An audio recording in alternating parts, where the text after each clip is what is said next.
If you could go back 3 years ago and buy a villa in District 1 for 8 million dirhams, knowing it'd be worth 19 in just 3 years, would you have done it? Most people would obviously say yes. I definitely would too. But right now in 2025, we're facing almost the exact same setup, just in a different market. And once again, most people are ignoring it or don't know about it.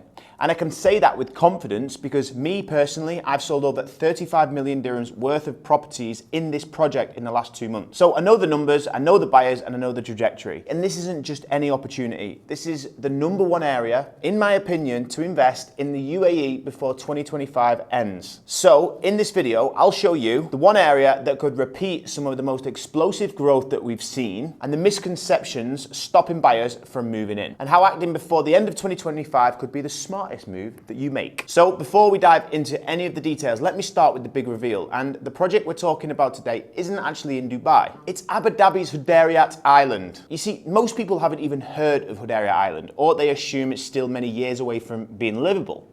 But here's the reality. You see, we've already sold over 35 million dirhams worth of property in the last 2 months, like I said, on this island to serious investors who actually recognize the opportunity before the crowd. And these guys are already investing in Dubai as well.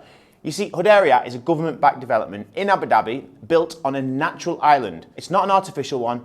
And unlike many early stage projects, the infrastructure, well, it's already there. Coffee shops, bike tracks, retail outlets, beaches, and it's not just a concept, it's habitable today. So if you want to understand the future hotspots, look at where the real money is moving. And Hudayriyat is, no longer just a future concept. It's happening now. And my investors, well, they're already making the moves there. But the moment we mention Abu Dhabi, you see, I know what some people get like. They're like, well, isn't it just like a quiet residential city? Dubai's got all the attention and all the action. Now, let me clear this up. Some may assume that Abu Dhabi is just where people go to work or live a quieter life, while Dubai is where the place of wealth and growth and lifestyle is. And while some of that may be true, the reality is a bit different, okay? Abu Dhabi is actually wealthier than Dubai on a per capita basis. The Emirate is very financially stable, government-led, and it's actually attracting huge global players.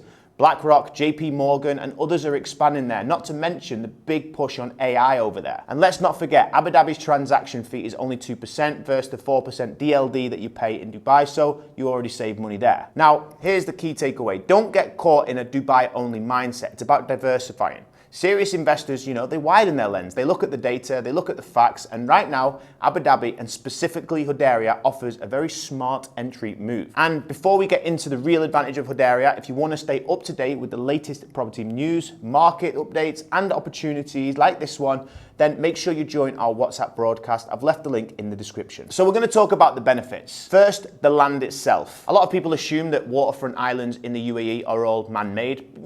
There are quite a few, such as the Palm Jumeirah, but Hudayriyat is different, okay? These are natural islands. This means authenticity, scarcity, fresh flowing seawater, and long-term value. And this can't be replicated. You can't just build a natural island, right? You see, when you evaluate property, always ask, is this reproducible? Hudayriyat isn't. And that's where long-term appreciation comes from. See, people appreciate these details. And second, the bigger plots, lower density. A lot of people in the UAE, I see when they buy properties, they're looking on Property Finder, they see everything so crammed together. But honestly, in this island, there are larger plots, lower density planning, and it means basically privacy, okay, openness, and in my opinion, better lifestyle quality, which drives value.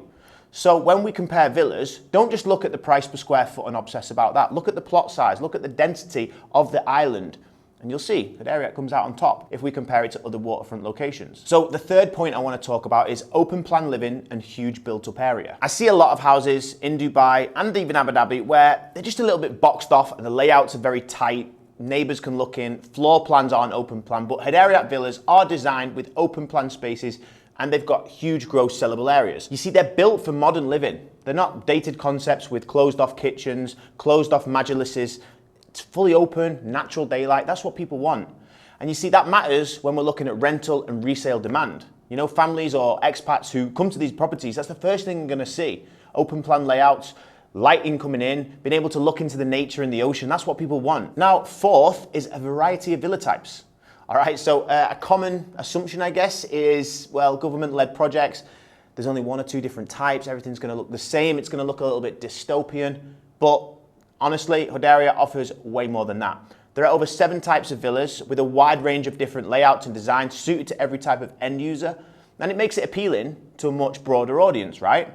So it means that when people are buying these in the resale market, you've got different variations and there's going to be someone that wants yours.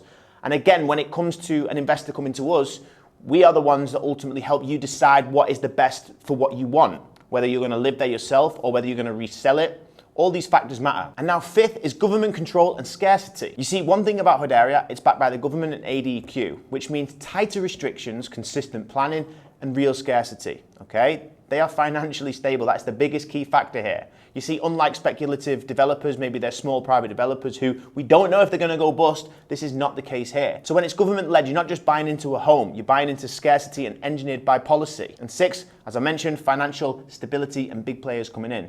So a lot of people underestimate Abu Dhabi's global relevance, but honestly, Abu Dhabi is the richest emirate, and with the deepest financial reserves, it's not only stable, it's expanding to corporations like I mentioned, BlackRock, JP Morgan, and with this huge new infrastructure after Trump announced that he would be doing some business there, it's gone crazy. And you see, when global financial institutions are moving in, that's when it's your signal, and it's not just a local play, it's a global investment zone, so it's time to get in. So when you put all this together, here's what it means for investors right now. Hudayriyat isn't just another project, it's a rare natural island with bigger plots, modern villas, existing infrastructure and government backing in the wealthiest emirate of the UAE. And that's not to mention the payment plan. We're looking at a 40-60 payment plan that's linked to construction. So that means only 40% will be paid of that villa during the construction period and 60% on handover, which is mortgageable. Prices are starting from 10.3 million dirhams for a 4 or 5 bedroom villa that's a stone's throw away from 17 kilometers of beach access on elevated plots. Now, there are different sub-communities within the Hudayriyat Island. That's where we come in and we help you decide what will suit you best. So if you are serious about getting in before 2025 ends, this is your window, because once plots are gone, once the villas are gone, prices will start to follow Dubai's trajectory and you'll just be, wishing again you bought in early. So if Hudayriyat is on your radar and you want to know exactly which villa or plot makes the most sense for you, book a one-to-one call with me. We've already helped clients secure the best opportunities there, and there's still a small window for you to do the same. The link is in the description, don't delay it. So that's why Hudayriyat stands out, in my opinion, as one of the best areas to be investing before 2025 ends. But opportunities aren't just limited to locals. In fact, some of the biggest gains right now are being made by overseas investors and buyers who know their play in the UAE market. So if you want to see exactly why 2025 could be the biggest year yet for expat investors, watch this video next.